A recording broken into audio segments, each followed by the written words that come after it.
Bonjour à tous et bienvenue sur cette chaîne qui a pour seule ambition de vous faire partager ma passion pour la photographie, comme vous le voyez déjà là. Et on va comparer en fait, si c'est possible, ces deux boîtiers Hasselblad X2D2, Hasselblad 907X. Donc 100 mégapixels pour les deux. Alors, l'idée de cette vidéo, c'est simplement se dire, mais lequel choisir en fait? Et pour ça, j'ai invité un ami à moi, Fabien Campanato, pour me parler de son achat. Lui, il est plutôt ça, vous voyez, le 907X, pour plein de raisons, on va en parler. Moi, je suis plutôt comme ça, mais chacun sa photographie. Allez, c'est parti. Alors, si vous deviez en choisir un, lequel vous prenez? C'est ça la question de cette vidéo. Et c'est pour ça que j'ai invité Fabien, qui lui vient d'acheter ce 907X. Alors, pourquoi et comment tu es venu à l'idée d'acheter un 907X? Ça vient d'où? Des mauvaises influences de personnes que je peux avoir sur Internet, notamment. Et puis l'idée quand même qui trottait en ayant le 500 cm de pouvoir le convertir en numérique pour retrouver le charme d'une 500 cm, quoi. Ah, cette nostalgie argentico-numérique, c'est ça que tu veux dire? C'est ça, exactement. Et en fait, tu as été voir quoi? Nos amis, si je me souviens, tu as été voir nos amis d'Objectif Bastille, c'est ça? C'est ça, Christophe et Pierre, classique, voilà. qui bien sûr, en tant que, comment dire, vil provocateur, m'ont l'ont prêté pour un week-end, et puis après, une fois que la petite graine est plantée d'Hasselblad, c'est foutu. Alors voilà, il est en train de parler d'Objectif Bastille, du groupe MN Photo Vidéo, qui sont mes partenaires depuis un petit moment maintenant sur cette chaîne. Merci à eux. On va essayer de parler de ces deux monstres. Alors sur celui-ci, j'ai mis le 35-100, qui est une optique extraordinaire, qui va vraiment 35, c'est on va dire du 30 par là, du 28-30, jusqu'à du 75. C'est un peu le 28-70 en plein format. Là, il est vraiment super bien en main. Et ensuite, il y a celui-ci. Alors, raconte-moi un peu, quand tu l'as en main comme ça, je regarde vraiment, comment tu l'utilises au quotidien, toi? En fait, naturellement comme ça, en fait. L'index sur l'obturateur, avec l'index qui peut changer l'ouverture, et puis une main ici pour changer les ISO, puis c'est tout. C'est tout. Ta vitesse? La vitesse, éventuellement sur le côté, là. Tu appuies, tu rechanges, c'est voilà. Ça, hein? Ouais. Et après, je me le mets comme ça, puis je le tiens en... Et en fait, tu as un côté un peu Viviane Meyer, quoi.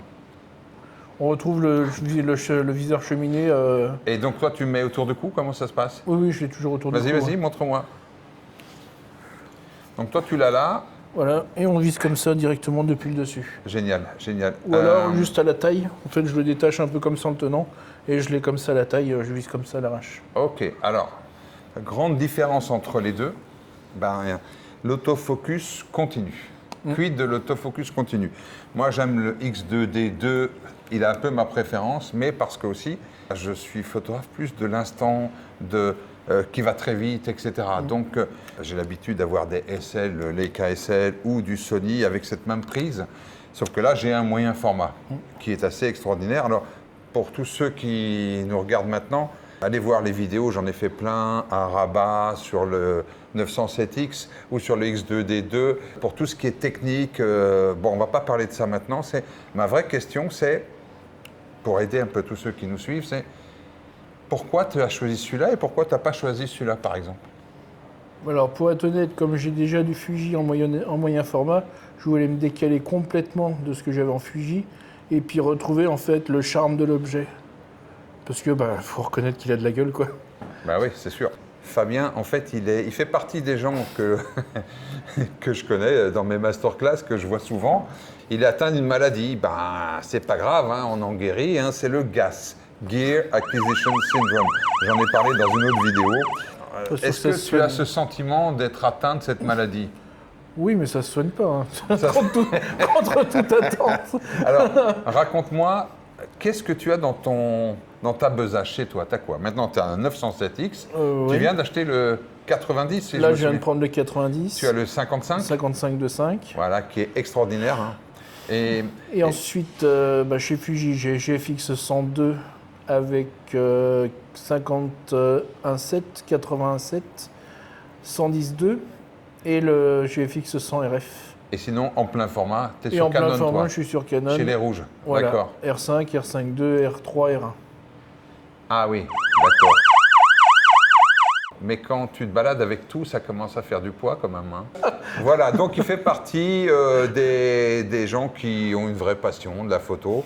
Je vais vous montrer quelques-unes de ces photos parce que, au-delà de ça, nous on s'est rencontrés aussi à une masterclass et il m'a fait l'amitié de venir et c'était une très très très belle journée. Déjà dans les masterclass, on rencontre plein d'autres personnes, parfois aussi atteintes de cette maladie-là. Mais cette maladie, bon, il y a pire comme maladie quand même, parce que ça vous permet, dans ces masterclass, de rencontrer d'autres personnes un peu comme vous, des passionnés. Alors, on revient sur nos moutons, là. Qu'est-ce qu'on va dire à tous ceux qui veulent l'acheter? Est-ce que ça ne dépend pas un peu de quel type de photographe tu es? Décris-toi, est-ce que tu es chasseur? Est-ce que tu es le gars qui court dans tous les sens? Est-ce que tu es flâneur? T'es quoi? En fait, je suis ce que le Poitiers me donne comme impression. Par exemple, avec le Fuji RF, je suis plus chasseur. J'aurais tendance même à utiliser le RF en manif et à chercher les portraits, etc. avec le RF, avec un AF qui dépote un petit peu, etc. En sport, forcément le Canon, donc que ça soit du tac au tac. Et naturellement, en fait, avec ce boîtier 907X, en fait, on revient à de la photo beaucoup plus tranquille, beaucoup plus posée, avec on prend le temps, on choisit son cadre, on voit ce qui se passe. Malgré tout, l'AF est quand même vachement performant. Et ça m'arrive de faire des photos à la volée en disant ah, putain, il y a un truc qui se passe, tac, un petit coup, et ça marche quoi. Bien. C'est pas non plus de la folie parce qu'il faut pas que le sujet bouge, machin, etc., vienne frontalement. Mais sur une scène qui peut être vraiment très, très ponctuelle, ça marche quand même quoi. Mais il n'a surtout pas Il n'y a pas d'autofocus constant Ouais. et suivi. Alors que lui, oui. Donc si on devait choisir ceux qui vont vraiment manif, rapide, les gens viennent vers vous et tout, tu dirais plutôt celui-là. Celui-là, ouais, le X2. Mais si tu... Parce qu'ils ont le... Il faut quand même préciser, ils ont le même capteur, hein, tous les deux. 100 mégapixels, largement suffisant. Et 100 mégapixels, alors vous allez me dire que ça ne sert à rien, 100 mégapixels. Bah, si vous voyez un petit bout de quelque chose dans votre tête, vous cadrez, mais vous ne pouvez pas y aller, bah 100 mégapixels, vous pouvez encore resserrer, vous aurez 20, 30, 40 mégapixels à la fin. Et ça fait toute la différence avec un moyen format. Je pense que c'est une des choses, évidemment, qui font que le moyen format, aujourd'hui, peut être utile pour certaines choses. L'autre chose aussi, c'est, ils partagent tous les deux la même chose, c'est HNCS. Ça aussi, j'en ai déjà parlé. Ils ont des couleurs inégalées, je pense. Hein. Qu'est-ce que tu en penses, toi? Alors, je pense qu'effectivement, je me remets à faire un peu de la couleur parce que j'ai le boîtier dans les mains et puis que par défaut, il n'y a pas de mode noir et blanc. Tous mes autres boîtiers sont en noir et blanc, sont en visu noir et blanc. Par contre, le fait qu'il n'y ait qu'un seul profil et qu'il soit en plus la classe, quoi, vraiment fidèle, etc., je ne m'embête pas en fait à choisir, comme par exemple les Fuji, toutes les simulations de film. Un peu plus contrastées, un peu plus ci, un peu plus saturé, un peu moins saturé. Une dominante comme ci, une dominante comme ça. En fait, avec ça, je ne me pose pas la question. Et le fichier en sortie, sur Lightroom ou sur Camera Raw et compagnie, en fait, c'est nickel, quoi. Alors, vous êtes en train de vous dire, mais ok, peut-être canicule à Paris, mais qu'est-ce qu'ils font sur un toit en zinc? Alors, on n'est pas vraiment sur un toit en zinc, on est au Studiorama. Studiorama, c'est dans la galerie Geoffroy, à côté du musée Grévin. Et vous demandez Nicolas, studiorama.art pour réserver votre séance. Parce que tout ça, c'est un décor incroyable en plein centre de Paris. Et il nous a fait l'amitié de nous prêter ça pour faire cette vidéo. Voilà, cette vidéo où on est bien, hein, il fait 40 degrés dehors. Et puis là, on est bien, on est juste bien éclairé. Réservé, alors non seulement réservé à titre perso, vous aurez des super tirages en plus. Mais si vous êtes une entreprise, à l'étage, il y a de quoi faire des réunions. En bas, il fait bien frais aussi, il y a de quoi faire. Donc, si vous voulez louer cet espace, allez-y, hein, c'est juste génial. Je ne connais pas d'équivalence à Paris. Donc, si vous êtes une entreprise, vos séminaires, votre team building et autres, voilà. Alors, cette vidéo n'est pas sponsorisée par Studiorama. Je fais ça en toute amitié pour mon ami Nicolas. Voilà, on continue. Alors, je vais terminer un peu ce point-là pour vous dire que, évidemment, le capteur, je vous ai dit, c'est le même. Les optiques sont extraordinaires, tu es d'accord? Ça Rien à pique dire. d'enfer. Voilà. Moi qui connais très très bien Leica, les Apo et autres, Je sais pas. Je sais pas s'ils sont apochromatiques. Je connais même pas la définition de ça, mais pour moi, j'ai le même résultat. C'est-à-dire 3500, c'est une tuerie. Si vous allez en manif, vous avez votre 24-70, 28-70, et vous pouvez aller chercher des choses.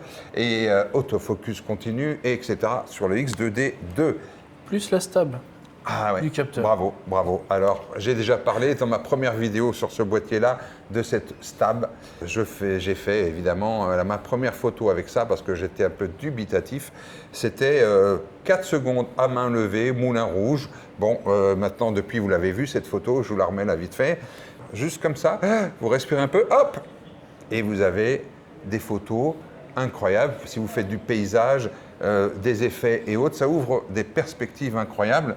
Alors toi, qu'est-ce que tu aimes faire avec ce boîtier que tu ne ferais pas avec tout ce que tu as? Parce que bon, c'est un peu la FNAC chez lui, hein, donc vous avez compris que gaz très très haut niveau.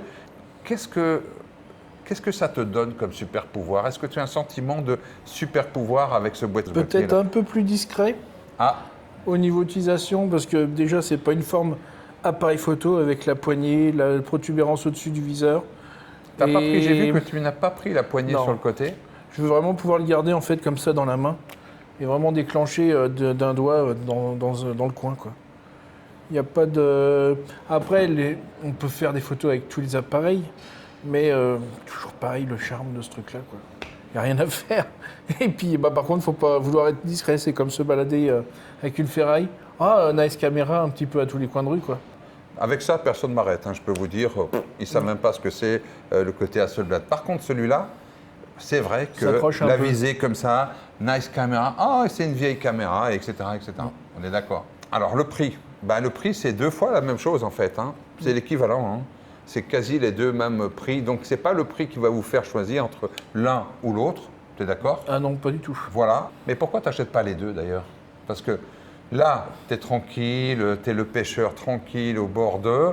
Et puis si tu as ça, si tu vois des choses rapides, hop, tu changes et tu prends. Et quelque part, si tu avais ça plus ça, tu fais tout. Ah, il y a une chose qu'on n'a pas encore donnée. Est-ce que ça t'a pas surpris? Moi, ça m'a bluffé. C'est les menus. Voilà, c'est l'impression d'avoir un iPhone, tu es d'accord? Donc, entre avoir des menus type Hasselblad, avoir 1 Tera en interne, cette facilité d'utilisation, on revient un peu aux fondamentaux. Pourquoi tu joues avec plusieurs marques? Si tu veux aller manif et rapidité, tu pourrais avoir le 3500, qui est extraordinaire. Et en fait, tu as 2 boîtiers, 2 usages. Peut-être que c'est une réflexion. Je sais pas, j'arrive pas à me projeter avec le X2D2 en fait.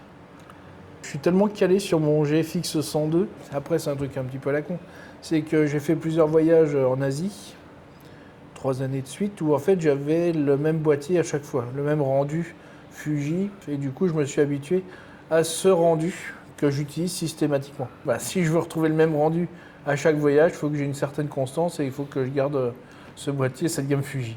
Ah, mais ça veut dire aussi que pourquoi tu l'as acheté celui-là alors? Parce qu'il est beau? Juste parce qu'il est beau? Oui, parce qu'il est très beau. Franchement, ça suffit comme une Ferrari pour qu'on achète une Ferrari pour aller faire ses courses? Non, parce qu'elle est belle. Pas mal. Bon. Pour les performances et puis parce que c'est beau. Voilà, c'était Fabien Campanato. Je pense que beaucoup de gens vont se reconnaître dans Fabien. C'est simple, hein. Si vous avez travaillé toute votre vie, je le dis très souvent, kiffez, faites des photos, achetez-vous ce qui vous fait plaisir, et puis c'est tout. Je rappelle, et je remercie encore Nicolas pour son accueil, regardez ce décor incroyable, il peut changer des lumières, etc., etc. Venez là, il y a des costumes, il y a des accessoires, voilà. C'est un appel que je fais à toutes les marques et toutes les entreprises, venez là, parce que c'est Paris, centre, facile d'accès. Voilà. Merci à toi, Fabien. Merci pour merci. Voilà, on vous montre les 2 bébés. Celui-là ou celui-là? Mettez-moi en commentaire, c'est très simple, pour lequel vous votez et pourquoi. Et voilà, c'est déjà fini. Alors, si vous avez aimé, laissez un petit like et si vous avez adoré, abonnez-vous à cette chaîne. Voilà, si vous voulez perfectionner votre pratique photographique, n'hésitez pas à vous inscrire à mes masterclass. C'était la comparaison entre le 907X Hasselblad, le X2D Hasselblad. De toute façon, ils sont fantastiques tous les 2, vous avez déjà compris ça. Voilà, tranquille. Ça c'est fait. Ça, c'est fait, c'est dans la boîte. Il y a quelqu'un qui peut couper les caméras, ben non, il boit un café.